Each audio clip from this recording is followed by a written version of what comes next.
آله وأصحابه أجمعين ومن تبعهم بإحسان إلى يوم الدين. أما بعد، فقد قال الله سبحانه وتعالى في القرآن المجيد والفرقان الحميد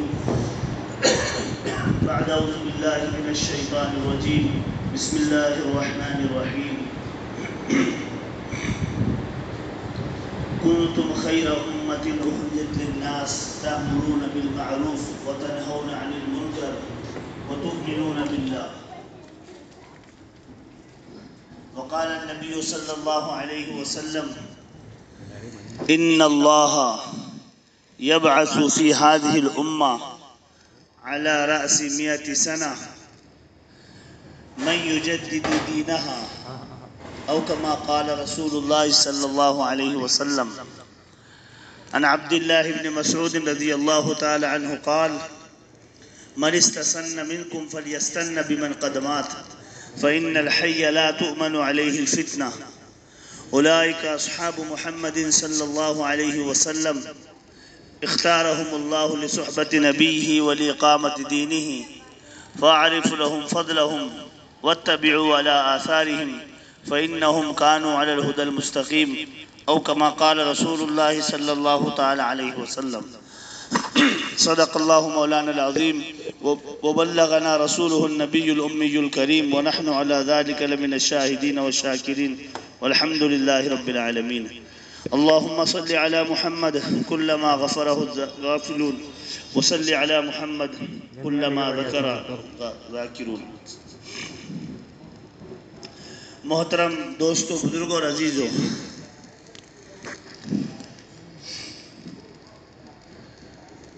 دین اللہ تبارک و تعالی نے ہم سب کو امانت کے طور پر اور نعمت کے طور پر عطا فرمایا ہے. دین اللہ کی نعمت بھی ہے اور امانت بھی ہے. نعمت ہے، اس کا شکر ادا کرنا چاہیے، نعمت کا شکر ادا کیا جاتا ہے، اور امانت ہے تو اس کی حفاظت بھی کرنی چاہیے. اسی لیے دین وہ نہیں ہے جو ہم سمجھے، بلکہ دین وہ ہے جو اللہ تبارک و تعالی نے حضور اکرم صلی اللہ علیہ وسلم پر نازل کیا اور حضور سے اس کی تکمیل فرمائی، اور صحابہ نے جسے پھیلایا، مضبوط کیا، فقہا نے جس کو لکھا، اور علماء نے جس کو بچایا، جس کی حفاظت کی، اس کا نام دین ہے. اسی لیے عبداللہ بن مسعود رضی اللہ تعالی عنہ کی اثر جو میں نے ابھی آپ حضرات کے سامنے پڑھی ہے، اثر کہتے ہیں صحابی رضی اللہ تعالی عنہ کے قول کو اثر کہتے ہیں، لیکن اس کا درجہ بھی بہت بڑا ہے. صحابہ کے قول کا درجہ بھی بہت اونچا ہے. اسی لیے حضرت امام اعظم ابو حنیفہ رحمۃ اللہ علیہ فرماتے تھے کہ جب تک کسی مسئلے میں قول صحابی موجود ہو تو وہاں اجتہاد کی گنجائش نہیں. کسی مسئلے میں صحابہ کا قول موجود ہو تو اب وہاں پر اجتہاد کرنے کی گنجائش نہیں ہے، اسی پر عمل کیا جائے گا. تو اس کا اتنا بڑا مرتبہ ہے. تو عبداللہ بن مسعود رضی اللہ تعالیٰ عنہ فرماتے کہ لوگو من استسن منکم فلیستن بمن قد مات، کہ تم میں سے کوئی اگر کسی کو اپنا رہنما بنانا چاہتا ہے، کسی کو اپنا مقتدا بنانا چاہتا ہے، مقتدا جس کی اقتدا کی جائے، جس کے پیچھے چلا جائے،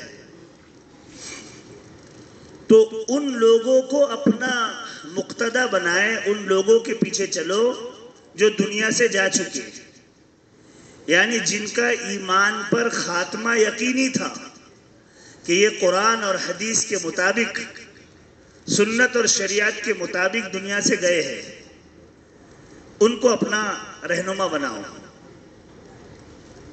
کیوں؟ فَإِنَّ الْحَيَّ لَا تُؤْمَنُ عَلَيْهِ الْفِتْنَةُ، اس لیے کہ زندہ لوگ فتنے سے بچ نہیں سکتے، زندہ لوگ فتنے سے بچ نہیں سکتے، اور خاص طور سے آج کے دور کے اندر تو بہت زیادہ فتنے ہوں گے۔ کیوں؟ کیونکہ حضور علیہ السلام سے بہت دوری کا زمانہ ہے۔ امام ترمذی رحمۃ اللہ علیہ، حکیم ترمذی رحمۃ اللہ علیہ، ان کے واقعات میں لکھا ہے کہ تازی روٹی کو سستے میں خریدتے تھے، باسی روٹی کو مہنگے میں خریدتے تھے۔ کسی نے حضرت سے کہا کہ حضرت آپ ایسا کیوں کرتے؟ تو کہا اس لیے کہ باسی روٹی کا زمانہ حضور صلی اللہ علیہ وسلم کے زمانے سے قریب ہے، اور تازی روٹی کا زمانہ حضور صلی اللہ علیہ وسلم کے زمانے سے دور ہے۔ حضور سے محبت تھی، جتنا حضور علیہ السلام کے زمانے سے دوری ہوں گی اتنے فتنے زیادہ ہوں گے۔ ہاں، جتنا حضور صلی اللہ علیہ وسلم کے زمانے سے دوری ہوں گی اتنے فتنہ زیادہ ہوں گے۔ تو عبداللہ بن مسعود فرماتے تھے کہ فَإِنَّ الْحَيَّ لَا تُؤْمَنُ عَلَيْهِ الْفِتْنَةُ، کہ زندہ لوگ فتنے سے نہیں بچ سکتے، ان پر فتنے آ سکتے۔ پھر کہتے تھے کہ اب تم کو اتباع کرنی ہی ہے تو اولئک اصحاب محمد صلی اللہ علیہ وسلم، تم اتباع کرو، یہ محمد صلی اللہ علیہ وسلم کے ساتھی ہے ان کی۔ ہاں، یہاں ایک بات یاد رکھنا کہ صحابہ کی جماعت وہ جماعت ہے جو زندہ بھی تھے تو ان کی اتباع کی جائے، اور دنیا سے جا چکے تو بھی ان کی اتباع کی جائے۔ جو زندے ہیں تب بھی ان کی اتباع کرو، اور دنیا سے چلے گئے تب بھی اتباع کرو۔ لیکن آج کے زمانے میں کسی زندے کا اتباع یہ نہیں۔ صحابہ کا اتباع زندے کی بھی اور دنیا سے جانے کے باوجود بھی ان کی کیوں؟ اس لیے کہ اقلہم تکلفاً، دیکھو بگاڑ کے 3 اسباب ہوتے ہیں، بگاڑ کے 3 اسباب ہوتے ہیں: تکلف، سطحی علم اور دل کا بگاڑ۔ یہ 3 چیزوں کی وجہ سے بگاڑ پیدا ہوتا ہے: تکلف، سطحی علم اور دل کا بگاڑ۔ تو صحابہ وہ تھے اقلہم تکلفاً، جن میں تکلف نام کو نہیں تھا، جن میں تکلف بالکل بھی نہیں تھا، تکلف والے صحابہ نہیں تھے۔ اقلہم تکلفاً، اعمقہم علماً، علم بہت گہرا تھا، سطحی علم نہیں تھا کہ اوپری بات معلوم کر لی اور ہو گیا، ایسا ان کا علم نہیں تھا۔ اعمقہم علماً، علم میں بہت گہرے تھے، علم میں بہت گہرائی تھی۔ اعمقہم علماً، ابرہم قلوباً، دل انتہائی پاکیزہ تھے۔ کیوں نہ ہو؟ اللہ نے خود فرمایا اولئک الذین امتحن اللہ قلوبہم للتقوی، کہ اللہ نے ان کے دلوں کا امتحان لے لیا، وہ بڑے متقی ہے، وہ اللہ کا ہر معاملے میں خیال کرنے والے ہیں، ہر معاملے میں اللہ سے ڈرنے والے ہیں۔ تو یہ محمد صلی اللہ علیہ وسلم کے صحابہ ہیں۔ اختارہم اللہ لصحبت نبیہ، ان کو اللہ تعالیٰ نے اپنے نبی حضرت محمد صلی اللہ علیہ وسلم کی صحبت کے لیے قبول فرمایا۔ یہ کوئی انتخابی یا ہمارے مخلوق کے چننے کی چیز نہیں ہے، بلکہ یہ اللہ کا انتخاب ہے۔ ہاں، اسی لیے علامہ انور شاہ کشمیری رحمۃ اللہ علیہ فرماتے تھے کہ اگر ہم میں سے کوئی یہ تمنا کرے کہ کاش میں بھی صحابی ہوتا، تو اس کی یہ تمنا غلط ہے، اس کی یہ تمنا غلط ہے۔ کیوں؟ اگر ہم دور صحابہ میں ہوتے تو مرتد ہو کے مرتے۔ ہاں، ہم حضور کا وہ ساتھ تھوڑی دے سکتے تھے جو صحابہ نے دیا۔ دیکھو کیسے دیا، میں ایک واقعہ آپ کو اس پر سناتا۔ ایک ولی اللہ، ایک بہت بڑے اللہ کے ولی تھے، ان کے دل میں چاہت پیدا ہوئی کاش میں بھی صحابی ہوتا۔ تو یہ تمنا کرنا بھی بے ادبی ہے۔ ان کے دل میں چاہت پیدا ہوئی، کہ یار میں کس دور میں پیدا ہو گیا، کاش میں بھی دور صحابہ میں ہوتا. رات میں سوئے، اللہ تعالیٰ نے تربیت کر دی. کیسی تربیت ہوئی کہ خواب دکھا. خواب جو ہے تو بعض خواب وہ ہوتے ہیں جس میں اللہ تعالیٰ چھپی ہوئی چیزوں کو ظاہر کرتے ہیں. بعض خواب وہ ہوتے ہیں کہ جس میں اللہ تعالیٰ چھپی ہوئی چیزوں کو ظاہر کرتے ہیں. اس سے اوپر کشف کا درجہ ہے، الہام کا درجہ ہے.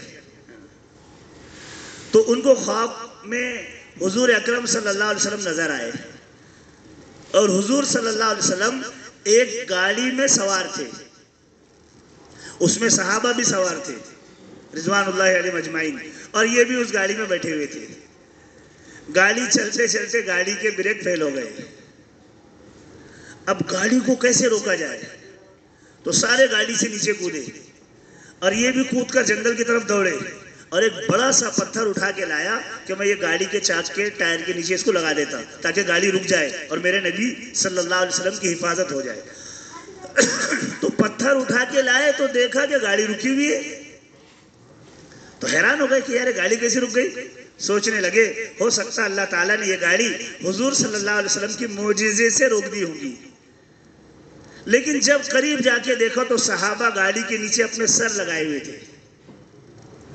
تو یہ اسی وقت انہوں نے کہا کہ میری یہ تمنا بید بھی ہے، اگر میں حضور کے دور میں ہوتا تو گاڑی روکنے کے لیے پتھر تلاش کرتا. صحابہ وہ ہے جنہوں نے اپنے سر لگا دیے، جنہوں نے اپنے سر لگا دیے. تو صحابیت کی تمنا بھی ہماری غلط ہے. کیوں؟ کیونکہ صحابہ وہ ہے جن کو اللہ تعالیٰ نے خود ان کا انتخاب کیا. ہاں، ترمذی شریف میں روایت ہے اللہ نے نبیوں کا انتخاب کیا، نبیوں میں حضور کا انتخاب کیا، حضور کی صحبت کے لیے اللہ نے صحابہ کا انتخاب کیا. تو اختارہم اللہ لصحبت نبیہ. تو عبداللہ بن مسعود فرماتے تھے لوگوں فَعَارِفُ لَهُمْ فَضْلَهُمْ، لہٰذا ان کی فضیلت کو پہچانو. وَاتَّبِعُوا عَلَىٰ آثَارِهِمْ، ان کے نقش قدم پر چلو. ہاں، ان کے نقش قدم پر چلو. یہاں رک کر ایک بات یاد رکھنا. میں نے جو ابھی آیت پڑھی آیت شریفہ کُنتُمْ خَيْرَ أُمَّةٍ أُخْرِجَتْ لِلنَّاسِ، کہ تم بہترین امت ہو، لوگوں کی نفع رسانے کے لیے نکالی گئی ہو. تو بہترین امت کیسے؟ بھائی امت میں تو 73 فرقے ہوں گے اور سب حضور کی امت ہے. امت میں 73 فرقے ہوں گے. بنی اسرائیل میں 71-72 فرقوں میں بنی اسرائیل اور یہود و نصارہ 71-72 فرقوں میں بٹے. اس امت میں 73 فرقے ہوں گے، اور خود حضور صلی اللہ علیہ وسلم نے خبر دی. آپ کی حدیث ہے ستفترق امتی، کہ میری امت 73 فرقوں میں بٹے گی اور سارے جہنم میں ہوں گے، ایک جنت میں جائے گا. صحیح حدیث ہے. تو پھر ساری امت کیسے خیر امت ہو جائے گی؟ کنتم خیر امت. تو یاد رکھنا خیر امت وہ ہوں گے جو صحابہ رضوان اللہ علیہم اجمعین کے عقائد پر ہوں گے، جو صحابہ والے اعمال پر ہوں گے. ہاں، خیر امت کے لیے ضروری ہے کہ عقیدہ وہ ہو جو صحابہ نے دیا، عمل وہ ہو جو صحابہ نے کیا. کیوں؟ کیونکہ صحابہ میں نہ عقیدے میں بگاڑ تھا اور نہ عمل میں بگاڑ تھا. حضور صلی اللہ علیہ وسلم کی برکت سے ان کے عقیدے بھی صاف تھے. شرع عقائد میں لکھا ہے. اسی لیے یہ جو عقائد کی بحث ہے اور عقائد جو ہے یہ صحابہ کے دور میں بیان کرنے نہیں پڑتے تھے. کیوں؟ کیونکہ صحابہ کی انتہائی پاکیزہ عقیدت ہے. ان میں عقیدے کا بھی بگاڑ نہیں تھا، عمل کا بھی بگاڑ نہیں تھا. تو اب خیر امت بننا چاہتے ہیں تو خالص کوئی کام کر لینے سے، چاہے کوئی بھی کام ہو، تبلیغ کا کام ہو یا کوئی بھی کام ہو، خالص کام کر لینے سے خیر امت نہیں بنے گا. خیر امت بنے گا جب اس کا عقیدہ صحابہ والا ہوگا، جب اس کا عمل صحابہ والا ہوگا تو خیر امت بنے گا. ورنہ میرے عزیزو خیر امت نہیں بنے گا. اور یہ میری بات نہیں ہے، عمر رضی اللہ تعالیٰ عنہ کی بات ہے. عمر رضی اللہ عنہ کہتے تھے کہ یہ آیت خاص ہے حضور صلی اللہ علیہ وسلم کے صحابہ کے لیے. یہ آیت خاص ہے حضور صلی اللہ علیہ وسلم کے صحابہ کے لیے. اب اگر ہم یہ چاہتے ہیں کہ ہم بھی اس کا مصداق بنے، ہم بھی اس میں شامل ہو، تو ہمیں صحابہ والے اعمال کو اور صحابہ والے عقیدے کو اپنانا پڑے گا۔ اب آپ کہیں گے صحابہ والا عقیدہ، صحابہ والا عمل کون ہے؟ تو وَإِنَّا لَهُ لَحَافِظُونَ، اللہ نے دین قرآن نازل کیا، اللہ ہی اس کے محافظ ہے۔ لحافظون میں اللہ نے جمع کا صیغہ استعمال کیا، کیا مطلب؟ یعنی حضور کے دور سے لے کر آج تک، حضور کے دور سے لے کر آج تک جو امانت اور جو عقائد اور جو عمل ہم تک ایک بڑی جماعت نقل کرتے ہوئے لائی ہے، وہ ہے صحابہ والے عقائد، اور یہ ہر دور میں رہیں گے، کیونکہ اللہ خود فرما رہے ہم نے قرآن کو، دین کو ہم نے نازل کیا، وَإِنَّا لَهُ لَحَافِظُونَ۔ جی ہاں، ورنہ تو یاد رکھنا، ورنہ کیا ہوگا؟ میں نے جو ایک حدیث پڑھی اس میں اللہ کے نبی صلی اللہ علیہ وسلم نے ارشاد فرمایا، ان اللہ یبعث فی ہذہ الامہ، کہ اللہ تعالی اس امت میں بھیجیں گے علی کل 100 سنہ، ہر 100 سال پر مجدد، یجددو دینہا، جو دین کی تجدید کرے گا ہر 100 سال پر۔ کیوں ایسا؟ ایسا اس لیے کہ 100 سال گزرتے گزرتے دین کا جو محل ہے تو اس میں کھڈے پڑ جاتے ہیں۔ جیسے مثال کے طور پر، یہ حدیث سنا رہا آپ کو، جیسے مثال کے طور پر کتنا بھی قیمتی آپ محل بناؤ، کتنی بھی قیمتی عمارت بناؤ، تو 100 سال گزرتے گزرتے اس عمارت میں کھڈے پڑیں گے، اس عمارت میں جالے لگ جائیں گے، اس میں جالے لگیں گے، کھڈے پڑیں گے، اور وہ عمارت کے اندر یہ کمی آ جائے گی۔ اب جو لوگ اس کو سمجھنے والے نہیں ہیں، اور جو لوگ سطحی علم رکھنے والے ہیں، یعنی علم میں کوئی گہرائی نہیں ہے، تو وہ کیا سمجھیں گے؟ وہ یہ سمجھیں گے کہ یہ جو کھڈے ہیں نا، یہ تو نقش نگار ہے۔ اسی لیے شاہ ولی اللہ محدث دہلوی رحمۃ اللہ فرماتے تھے کہ جب دین میں بگاڑ پیدا ہوگا اور جو لوگ اس بگاڑ کو سمجھائیں گے تو لوگ ان کی مخالفت کریں گے۔ یاد رکھنا، جب دین میں بگاڑ پیدا ہوگا اور جو لوگ بتائیں گے کہ بھائی یہ بگاڑ ہے، اس سے بچو، یہ بگاڑ ہے، اس سے بچو، تو جو سطحی علم والے لوگ ہیں، ہاں، جو دلوں کی بینائی جن کی جاتی رہی، ایسے لوگ جو ہوں گے تو وہ کیا کہیں گے؟ وہ ان سے مقابلہ کریں گے، وہ ان کی مخالفت کریں گے، اور لوگوں کو یہ سمجھائیں گے کہ یہ کھڈے جو ہے تو یہ نقش و نگار ہے، یہ عمارت کا حسن ہے۔ جالوں کو کہیں گے کہ یہ عمارت کی رونق کے لیے ہے۔ تو ایسے لوگ عقل کے اندھے ہمیشہ ہوتے رہیں گے جو جالوں کو نقش و نگار بتائے گی، ہاں، اور یہ کھڈے جو پڑیں گے اس کو وہ نقش و نگار کہیں گے۔ تو ان کی مخالفت کیوں مخالفت ہوں گی؟ اس لیے مخالفت ہوں گی کہ جو خرافات ہے وہ اس کو دین سمجھیں گے، تو پھر تو مخالفت کریں گے ہی نا۔ ایک زمانہ تھا کہ اللہ کے گھر میں لانے کو دین سمجھتے تھے، کافروں کو بھی اللہ کے گھر میں لانے کو دین سمجھتے تھے، اب اللہ کے گھر سے جماعتوں کے نکالنے کو دین سمجھ رہے ہیں۔ صاف بات بالکل۔ ایک زمانہ تھا کہ بھائی حضور صلی اللہ علیہ وسلم کے دور میں کافر کو بھی مسجد میں لاتے تھے، بھائی کافر بھی مسجد میں آیا تو اس کا بھی ذہن بناؤ۔ دیکھو کتنی مثالیں حدیث کے اندر ملتی کہ ان کو سمجھایا صحابہ نے، حضور صلی اللہ علیہ وسلم نے سمجھایا، اپنے اخلاق کا ان کے سامنے مظاہرہ کیا تو انہوں نے اسلام قبول کر لیا۔ اب ہم کو یہ لگ رہا ہے کہ یہ آنے والے غلط ہے تو ان کا ذہن بناؤ، یہ تھوڑی طریقہ ہے کہ ان کو نکال دو۔ ان کو اگر تم سمجھ رہے ہو کہ ہم حق پر ہے تو ان کا ذہن بناؤ اور ان کو دین سمجھاؤ۔ اگر تمہاری بات صحیح ہے تو وہ مان لیں گے، نہیں صحیح ہے تو پھر تم ان کی مانو۔ تو یہ کھڈے پڑ جاتے، اس کو نقش و نگار بتائیں گے۔ اس لیے فرمایا ہمارے نبی صلی اللہ علیہ وسلم نے کہ اللہ تعالیٰ ہر 100 سال پر ایک مجدد بھیجتے ہیں، ہر 100 سال پر ایک مجدد بھیجتے ہیں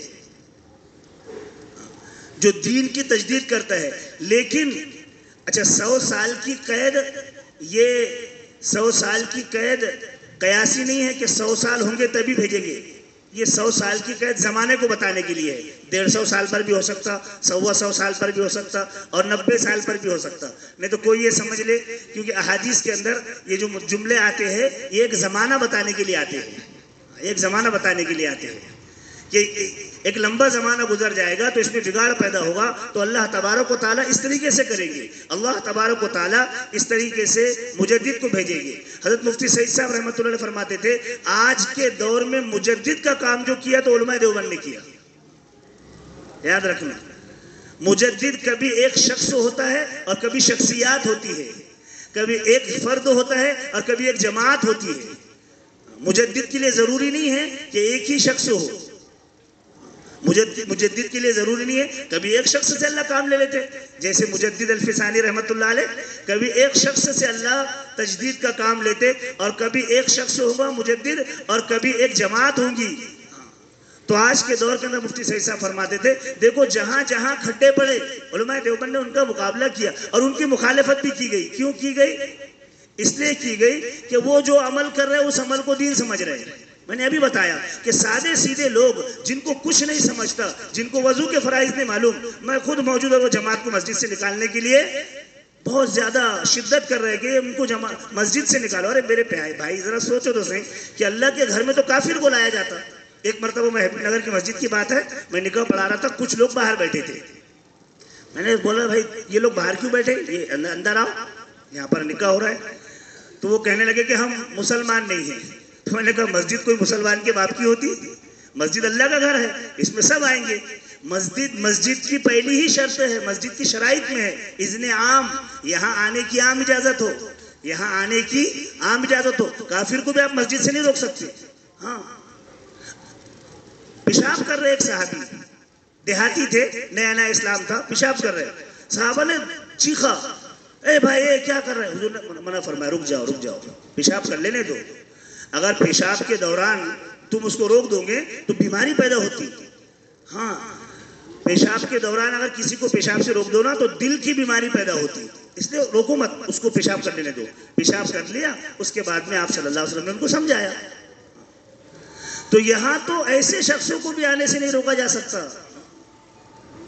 تو میرے عزیز و دوستو بزرگوں, اس لیے بات کا خلاصہ یہ ہے کہ حضور صلی اللہ علیہ وسلم کے صحابہ کے نقش قدم پر چلنا ہے, اور حضور صلی اللہ علیہ وسلم کے صحابہ کے نقش قدم جن اکابرین کے ذریعے سے. اور میں نے بتایا کہ آج کے دور میں مجھے پھر میں اور اس کی تشریح کروں کہ دیوبند صرف 4 دیواری کا نام نہیں ہے. جو بھی اس عقیدے پر چلے گا, جو بھی ان کے بتائے ہوئے نظریات پر اس پر چلے گا, وہ شخص دیوبندی ہے. اور کوئی دیوبند میں پڑھ کر کے بھی اس کے عقیدے کو, ان کی باتوں کو نہیں مانتا تو وہ ان سے خارج ہے. تو اس لیے ہم سب کی ذمہ داری ہے کہ دین امانت بھی ہے, اور امانت کی حفاظت کی جاتی ہے, امانت کی حفاظت کی جاتی, صحیح شکل میں اس کو لیا جائے, اور نعمت بھی ہے کہ اس پر اللہ کا شکر ادا کرے. اللہ تعالیٰ مجھے بھی, آپ کو, ہم سب کو حسن عمل کی توفیق نصیب فرمائے. جن بھائیوں نے سنت